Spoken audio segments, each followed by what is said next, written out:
Vote की शरई हैसियत क्या है, हम वोट किसे डालेंगे, वोट किसे करेंगे, ये एक अहम और नाजुक मसला है। आज बहुत सारे लोग दो पैसे के लालच में वोट को बेच देते हैं और वो जालिम बन जाते हैं। अपनी कौम का भी खुद अपने खिलाफ वो जुल्म कर रहे होते हैं कि चंद पैसे में अपने वोट को बेचकर किसी जालिम को ताकतवर बनाना, कौम को गुमराह करना है और कौम को जुल्म की दलदल में डालना होता है। इसलिए हमें इस बात का ख्याल रखना चाहिए, वोट डालते वक्त खुद गिरेबान में झांक कर सोचना चाहिए और कई बार सोचना चाहिए कि हम वोट किसे करें, वो उसके अहल है भी या नहीं, उसकी सलाहियत रखता भी या नहीं, और कौन है वो शख्स जिसको हम वोट करें जिसके अंदर वो सलाहियत हो। तो हमें देखना चाहिए कि जिस शख्स के अंदर तीन सिफत पाई जाए, तीन खासियत पाई जाए, वो शख्स वोट के अहल है और बिला झिझक हम अपना वोट उसको डाल सकते हैं और उसको कामयाब बनाकर, ताकतवर बनाकर अपने समाज और कौम और मुआशरे की सुधार कर सकते हैं। जिस शख्स के अंदर ये तीन सिफतें पाई जाए वो हमारा लीडर बन सकता है, कौम और मुआशरे और समाज का लीडर बनकर वो खिदमत कर सकता है। नंबर एक, उसके अंदर खिदमत का जज्बा हो, शौक हो, जुनून हो, लगन हो, दीवानी की तरह वो कौम की खिदमत के लिए हर वक्त तैयार रहता हो और हर वक्त फिक्रमंद रहता हूं इसी सोच विचार में कि कैसे हम अपने मुआशरे की, अपने कौम की खिदमत करें।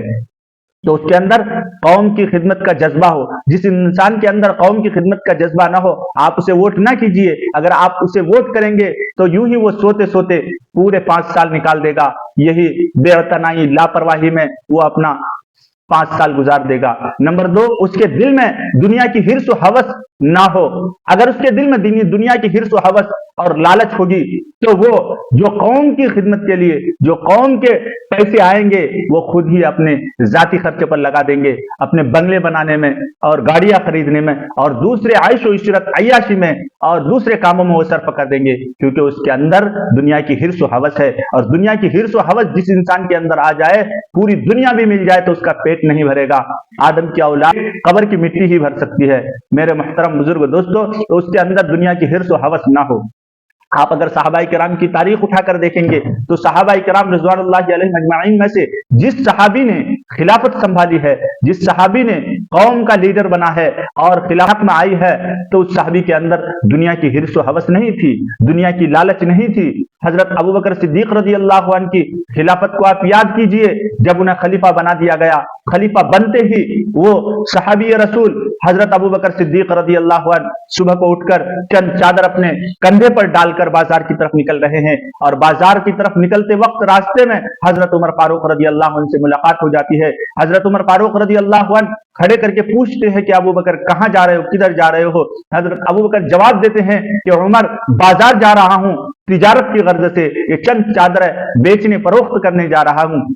हजरत उमर फरमाते हैं कि आप कौम के लीडर हैं, आप कौम के बादशाह हैं, आप कौम के खलीफा हैं, आप चादर बेचने जा रहे हैं, तो कौम की खिदमत कौन करेगा और कौम को तो इसमें हरज लाहिक होगी, तो उनके फैसले कौन करेगा, आप तिजारत करेंगे। तो हजरत अबू बकर सिद्दीक रज़ियल्लाहु अन्हु जवाब में फरमाते हैं कि फिर मैं अपने अहलो अयाल का खर्चा कहां से उठाऊंगा, मैं अपने बीवी बच्चों को कैसे पालूंगा। हजरत उमर फारूक रज़ियल्लाहु अन्हु और हजरत अबू बकर सिद्दीक रज़ियल्लाहु अन्हु और एक सहाबी अबू उबैदुल्लाह इब्नुल जर्राह, जिसको अल्लाह के नबी सल्लल्लाहु अलैहि वसल्लम ने कौम का अमीन बनाया है, वो चंद सहाबाए किराम आपस में मशवरा करके हजरत अबू बकर सिद्दीक रज़ियल्लाहु उनका वजीफा मुतय्यन किया। एक सहाबी को जितना वजीफा मिलता है, एक मुहाजिर सहाबी को जितना वजीफा मिलता है, इतना ही उनके लिए मुतय्यन फरमाया। तो आप देखिए, हजरत अबू बकर सिद्दीक रज़ियल्लाहु अन्हु बादशाह बने हुए हैं, खलीफा बने हुए हैं, जर्रा बराबर भी दुनिया की हिर्स और हवस नहीं है। आज हमें जरा थोड़ा सा पोस्ट मिल जाता है तो सबसे पहले ज़हन और दिमाग में यही बात आती है, अब कौम को खाने का, कौम के पैसे लूटने का, अपने पेट में डालने का वक्त आ गया है। हजरत अबू बकर सिद्दीक रज़ियल्लाहु अन्हु का सोचना तो बहुत दूर की बात है, उनका हाशिए ख्याल में भी ये बात नहीं गई थी, अब मैं बादशाह बन गया तो अब मेरे पास दौलत का रेल पेल हो जाएगी, दौलत के रेल पेल हो जाएंगे, जर्रा बराबर भी ख्याल भी नहीं आया। इसी वजह से अपने घर का खर्चा खुद उठाने के लिए वो बाजार तिजारत के गर्ज से जा रहे थे। تو دنیا کی حرص و حوث نہیں ہونے چاہیے. نمبر ایک اس کے اندر قوم کی خدمت کا جذبہ ہو. نمبر دو دنیا کی حرص و حوث نہ ہو. نمبر تین اللہ کا ڈر اور اس کا خوف دل میں بٹھا ہوا ہو. اللہ کا ڈر اور اس کا خوف جس انسان کے اندر نہیں ہوگا وہ ہر وقت کہیں بھی چاہے گا وہ منہ مارے گا اور پھر وہ اپنی قوم کی خدمت نہیں کر سکتا ہے. جس انسان اس بات کا خوف ہوگا کہ ایک دن ہمیں اللہ کے سامنے کھڑے ہونا ہے اور اپنی زندگی کا حساب دینا ہے, ایک ایک لمحے کا حساب دینا ہے.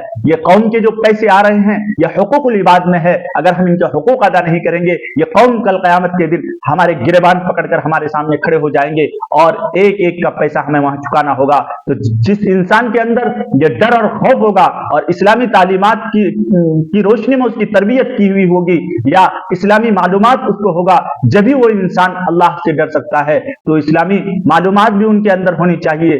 یہ تینوں صفتیں جس کے اندر پائی جائے آپ بلا جھجک اسے ووٹ کیجئے اور ووٹ کر کے اس کے طاقت کو مضبوط کیجئے تاکہ وہ قوم کی خدمت کر سکے اور قوم, سماج اور معاشرے کی صحیح رہنمائی, صحیح رہبری کر سکے.